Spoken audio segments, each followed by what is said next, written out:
Salut tout le monde, bienvenue sur ma chaîne. Alors aujourd'hui, on va faire la crème au beurre à la meringue italienne. On va la faire ensemble. Donc vous pouvez choisir un jour où vous avez envie de vous essayer à la crème au beurre à la meringue italienne et vous mettez play et vous suivez toutes les étapes. Donc vous faites la crème avec moi, voilà, on est ensemble et je vous explique tout en live. Sinon, principalement dans cette vidéo, je vais parler des crèmes au beurre de fourrage. Alors oui, je n'aime pas la crème au beurre dans les gâteaux. Je l'utilise uniquement pour couvrir les gâteaux avant de poser la pâte à sucre. Mais j'ai quand même étudié un petit peu ce concept de fourrer les gâteaux avec la crème au beurre. Je déteste ça, franchement. Du coup, je me suis dit comment faire pour aimer ça. Bon, blague à part. En fait, la crème au beurre... Désolée, faites pas attention, il y a un peu de bruit autour, mais j'ai pas le choix là actuellement. Alors l'avantage avec la crème au beurre, c'est qu'on peut l'adapter, on peut intégrer d'autres saveurs, des confitures, des purées de fruits, du chocolat fondu, plein d'autres choses. Et pourquoi la crème au beurre arrange beaucoup de cake designers? C'est parce que souvent on a de longues décorations à faire sur une heure, sur un gâteau. Ou alors on a envie d'exposer le gâteau longtemps pour un mariage, parce qu'on sait que quand même le gâteau de mariage, ça fait partie un petit peu de la déco de ce moment magique, un petit peu du moment. C'est toujours plus cool de voir un gâteau de mariage sur la table que de l'amener en dernière minute et puis de couper les parts. Hop, plus de gâteau. Ah bah mince alors, la durée de vie elle est très petite. Donc voilà, il y a des avantages à utiliser les crèmes au beurre de fourrage. Donc je vais non seulement vous montrer comment faire une crème au beurre à la meringue italienne, mais je vais aussi vous montrer différentes garnitures qu'on peut intégrer à la crème au beurre. Et on peut l'associer même à d'autres crèmes. Après bien sûr, il faut utiliser le pur beurre. Voilà, c'est pas du beurre mélangé avec d'autres matières grasses. Non, non, non, non, non, pas ça du tout. Du pur beurre, voilà. Le beurre qui coûte le plus cher, même si vous voulez. Enfin bref, tout ça pour avoir une crème au beurre qui n'écœure pas. Alors c'est vrai, je ne suis pas fan de la crème au beurre à l'intérieur de mes gâteaux parce que j'aime tout ce qui est raffiné, tout ce qui est pas trop chargé, qui n'est pas trop beurré. Mais quand on utilise le pur beurre, franchement, ça n'a rien à voir. C'est très bon, c'est très bon franchement. Voilà. Comme quoi il ne faut jamais rester figé sur un concept. Là la preuve, je m'ouvre un petit peu à la crème au beurre. Je vais voir moi personnellement comment l'intégrer dans mes cake design. Surtout quand mes clients veulent exposer leur gâteau de longues heures, c'est l'idéal. Après il ne s'agit pas de fourrer le gâteau uniquement de crème au beurre, mais je vais vous montrer tout ça. Donc pour ça, nous allons peser les ingrédients. Alors je vous mettrai les ingrédients de tout ce dont on va utiliser aujourd'hui en description sous la vidéo. Voilà. Je vais déplacer, bon je ne l'ai pas encore allumé. Alors, mon carnet. Donc, alors on va peser l'eau. Voilà, donc 125 g d'eau. On va faire un sirop, donc avec le sucre et l'eau. Donc je vais cuire mon sirop jusqu'à 116-117 degrés comme ça. Et ensuite je vais démarrer les blancs d'œufs. Donc on va commencer par mettre notre sirop. Alors entre temps je vais peser mes blancs, j'ai besoin de 150 g de blanc. Alors pour les œufs, des fois on achète des œufs qui sont pas très propres. Alors ce que vous pouvez faire, évitez surtout en tout cas de les tremper dans de l'eau avec du vinaigre, de la javel. Parce que la coque elle est quand même perméable et ça peut justement faire infiltrer les germes, les microbes. Voilà. Il ne faut pas faire ça.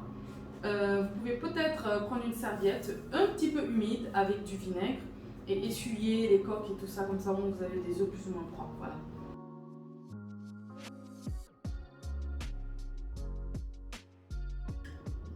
Alors pour les jaunes, vous pouvez soit l'utiliser, si vous avez une commande, vous pouvez l'utiliser pour faire votre crème mousseline. Alors c'est à base de crème pâtissière. En général on utilise des jaunes et des œufs entiers. Voilà, comme ça il n'y a pas de gaspillage. Ou alors vous faites une crème anglaise pour napper votre gâteau au chocolat, voilà, pour les enfants. Voilà. Donc là, on a 150 grammes, 153 grammes, c'est pas méchant, de blanc d'œuf. Donc, je vais les mettre de côté. Mon sirop est en train de cuire. Il me faut un thermomètre, bien sûr. Je vais filmer les jaunes et je les réutiliserai dans la journée ou plus tard le lendemain, voilà, pour faire ma crème de fourrage. Ou alors une crème dessert, une crème anglaise, voilà. Entre temps, donc, je vous montre ce que j'ai prévu de fourrer comme gâteau. De toute façon, vous aurez le tuto très bientôt. Voilà. Il s'agit d'un window cake. Vous avez dû voir ça sur le net. C'est enfin traduction gâteau-fenêtre. Alors là, j'avais utilisé un cake au bissap. Alors en fait, c'est un layer cake au bissap, génoise bissap, on va dire, génoise nature, et crème au beurre au bissap. Voilà. Pour continuer donc le montage de mon gâteau window cake, j'ai besoin de crème au beurre et je vais vous montrer par la même occasion comment faire une crème au beurre au bissap. Alors j'ai utilisé de la confiture. Voilà. Vous pouvez adapter à n'importe quelle confiture. Là il y a la confiture de citron, vous avez la confiture de coco. Là j'ai un curd de fraise. Ce que je vais faire pour le deuxième gâteau que je dois fourrer, c'est que je vais mélanger de la confiture de bissap avec ce curd.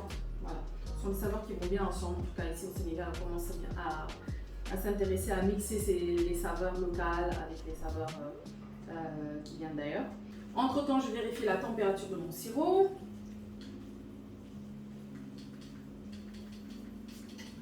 Voilà pour ce qui est des confitures. Alors sinon, on a aussi les purées. Voilà.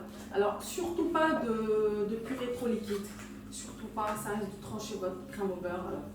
Alors pour ce qui est des purées de fruits, vous pouvez justement fourrer votre gâteau avec de la crème au beurre et alterner avec des cœurs de fruits.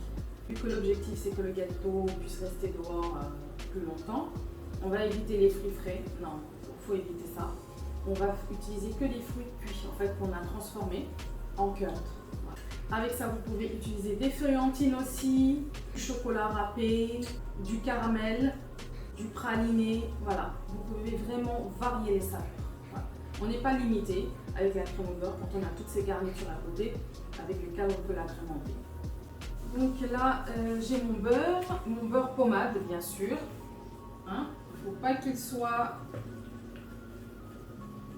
qu'il soit trop dur, mais surtout pas mou, pas trop mou. Et bien sûr, on va refroidir la meringue. Voilà, il ne faut surtout pas qu'elle soit chaude ou tiède avant d'incorporer le beurre. Hein. Voilà. Là, je suis presque à 116 degrés, donc je vais bientôt monter donc, mes blancs. Donc là, je monte mes blancs. Là, je commence à monter mes blancs.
Des fois, ce que je fais,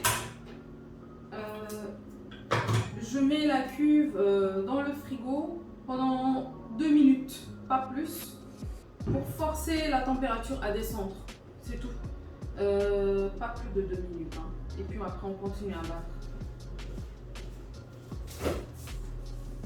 Si vous avez envie que je fasse d'autres vidéos comme ça, des genres de live comme ça, sur certaines recettes, sur lesquels vous avez un petit peu du mal. N'hésitez pas à me le faire savoir en commentaire. Voilà, c'est toujours aussi... c'est toujours un plaisir de le faire. Voilà, que ce soit les macarons, je sais que j'ai eu beaucoup de demandes sur les macarons.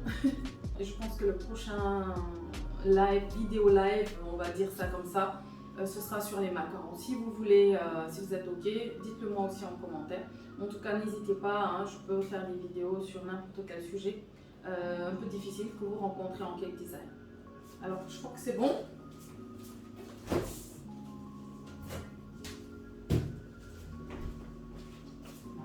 On continue.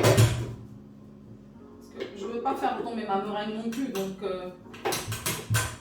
2 minutes ça suffit quoi. Et on continue.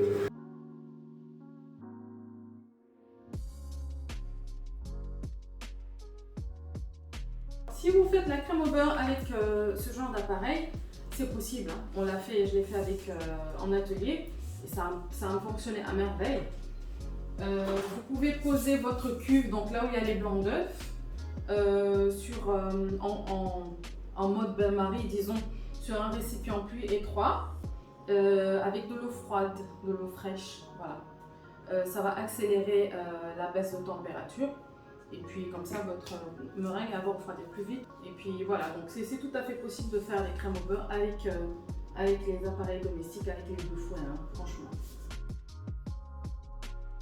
Donc voilà. C'est bon pour moi. Je vais commencer à ajouter mon beurre. Et ensuite, on va customiser nos crèmes au beurre. Voilà. Alors.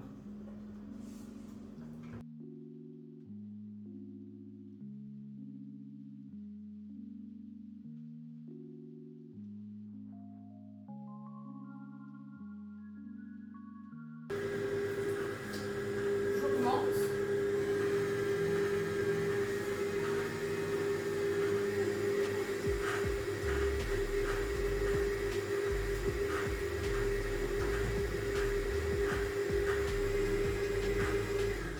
Alors, je vous invite à vous référer à la recette de la crème au beurre à la meringue italienne, où je vous montre vraiment en gros plan comment tout faire. Voilà, comment on veut toutes les étapes en fait.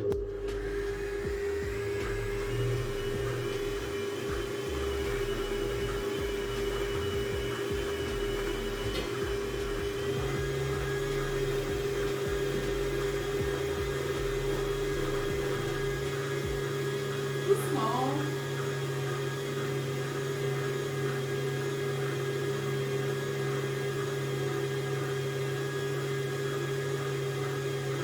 Ça prend.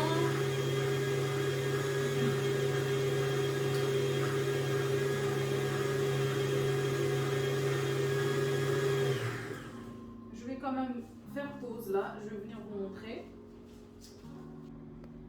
Donc vous voyez, ça graine un petit peu, mais il faut continuer.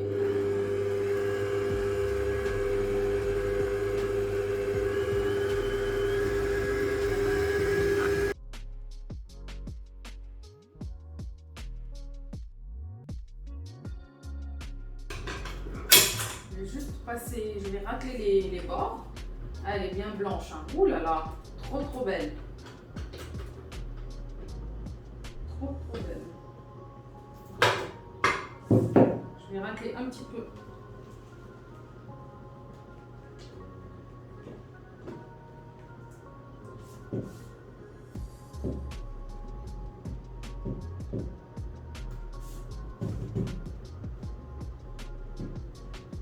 Voilà.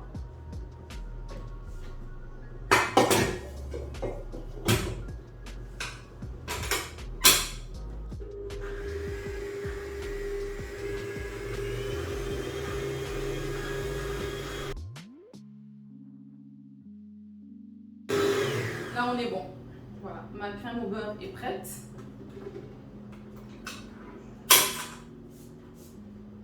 Elle est bien fluffy. Regardez. Ouh.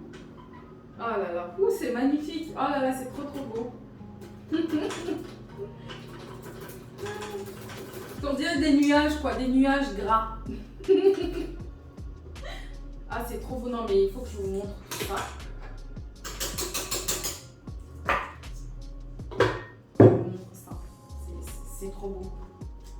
C'est le love là. Vous voyez?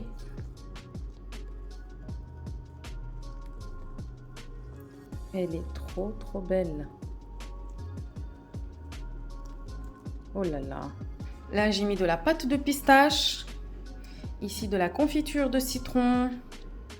De la confiture de bissap. Donc voilà, je vais commencer par mélanger celle avec la confiture de citron.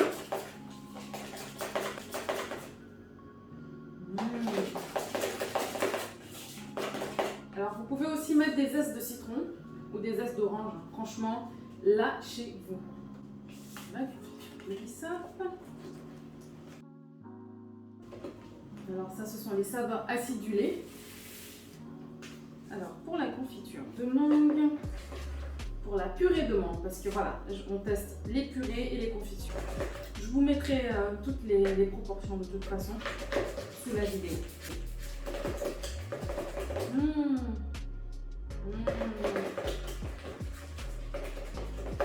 Alors, aidez-vous d'un fouet, hein. Aidez-vous d'un fouet.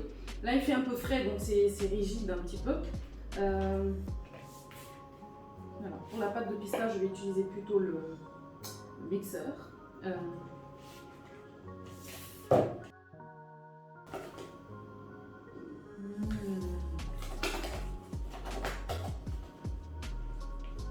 Donc voilà, là on a notre crème au beurre la meringue italienne avec la purée de mangue.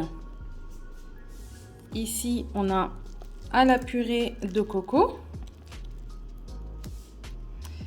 Ici, c'est avec la confiture de bissap. C'est un peu difficile pour moi de filmer en même temps de montrer. Voilà. Et là, c'est la crème au beurre avec la confiture de citron. Et enfin, avec la purée de pistache. Voilà. Avec quelques petits morceaux encore qui sont restés. C'est trop bon. Moi, j'aime bien. J'aime beaucoup. Donc voilà nos crèmes au beurre. Chacune avec sa saveur.